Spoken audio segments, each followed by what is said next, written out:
Taking you back right now to the major news coming out of Washington that we've been following. The release of WNBA star Brittany Griner after nearly 300 days behind bars in Russia.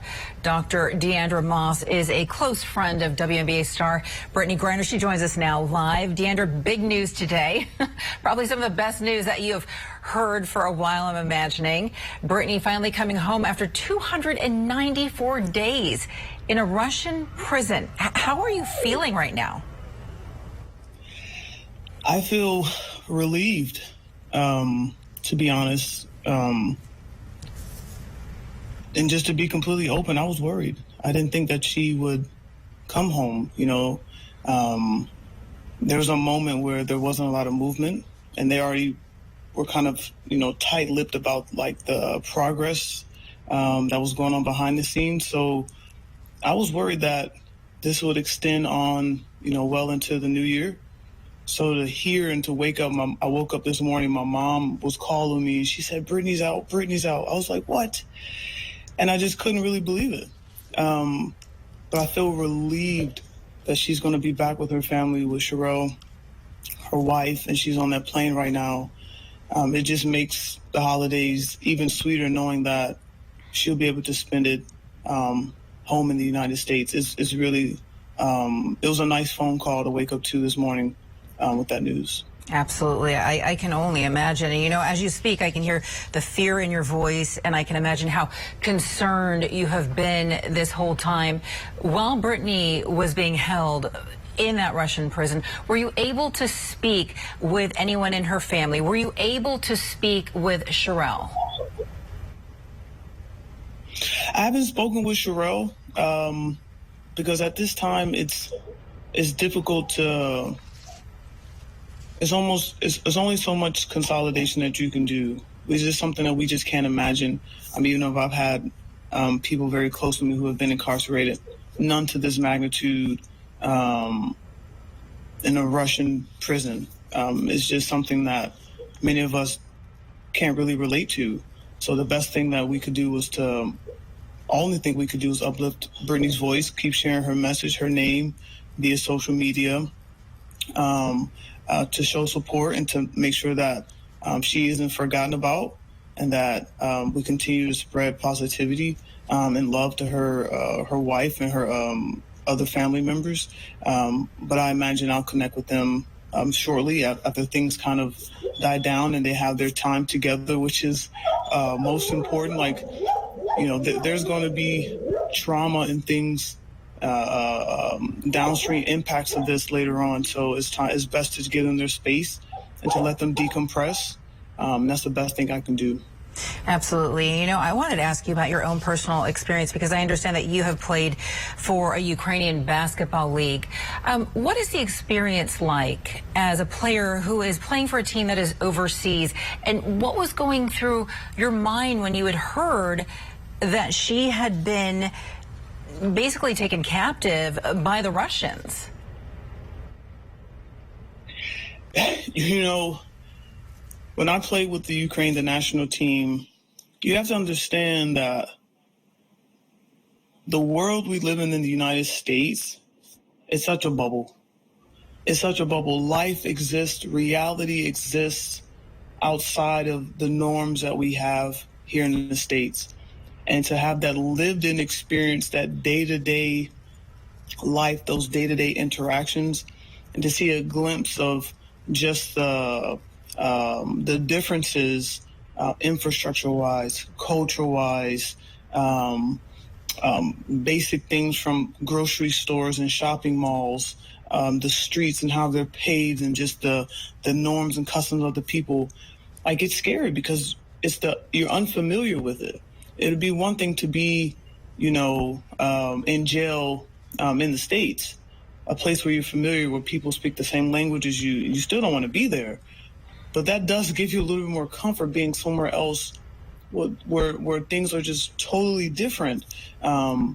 So when I first heard of her being detained, obviously I was at great worry, because they just don't share the same cultures and values that we do as Americans, especially someone like Brittany, who's totally unique in her own right and is a public figure and all that she encompasses. So I was just worried that that it turned into exactly what it turned into, a political game. But the relief is there that she's home. So it's just very scary just because of the differences. And the difference is you can't really understand by just taking a trip to visit, you know, a holiday or a vacation. No, we have lived there.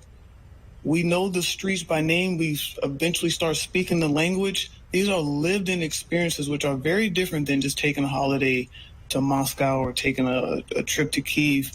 And so that's what makes it so much more real, because we understand it so closely. It's just very unfortunate that she even had to go through all that. But we can rejoice now that she's going to be coming home and she's safe, she's alive. And I know that was something that we all need to understand. Like, there was no guarantee that she was going to get out of here. There was no guarantee that she would make it back on that plane. You know, we're talking about Vladimir Putin, who seemingly they had a problem with some vape cartridges, but decided to invade Ukraine and decided to bomb hospitals with children and homes and schools. So there was no guarantee that she would make it here. So the relief, I just can't say it enough. And that's just felt through people who don't even know Brittany. It's almost like you start to know her, which I think is like tremendous, because you don't want that ever for anyone to have to go through that. Absolutely. You know, you give us such a unique perspective as a fellow basketball player. So it's wonderful that you're here with us today. And I'm sure, Deandra, that there are a lot of things that Brittany is going to have to do, many things on her agenda as soon as she returns. But do you know how soon you'll see her again? I would imagine it'll be some time. Like, these next couple months are going to be pivotal for her. And I say that because when something traumatic like that hits, it's almost like, you know, grief. It comes in stages. Like, one moment you can be feeling really good and ecstatic that you're home. The next moment you're just feeling in shambles and things start to come back to you. She has a lot to process about not only her career as a basketball player, but just as a woman, like and just kind of processing all of that in these moments where she's no longer in danger. You know, in a penal colony or in a tiny cell as tall as she is, it's going to take some time. I would imagine when they can decompress, when her family can get together and she's in a better space and she's ready to receive community, because sometimes that takes time. Like, you have all the flood of these people and all the supporters from not only from the WNBA community, from the NBA community, from other sports leagues. You have people who weren't interested in sports at all. All of a sudden, they're now interested in what was going on with Brittany just because they give a damn. So it's going to take some time, and like, we have to be sensitive to that. I'm going to be sensitive to that and respect her. I would hope sometime next year we would get together and as she will with her other WNBA friends and peers, because we all are just so happy to have her back. But that's just going to be up to her, and I think that's something we have to respect.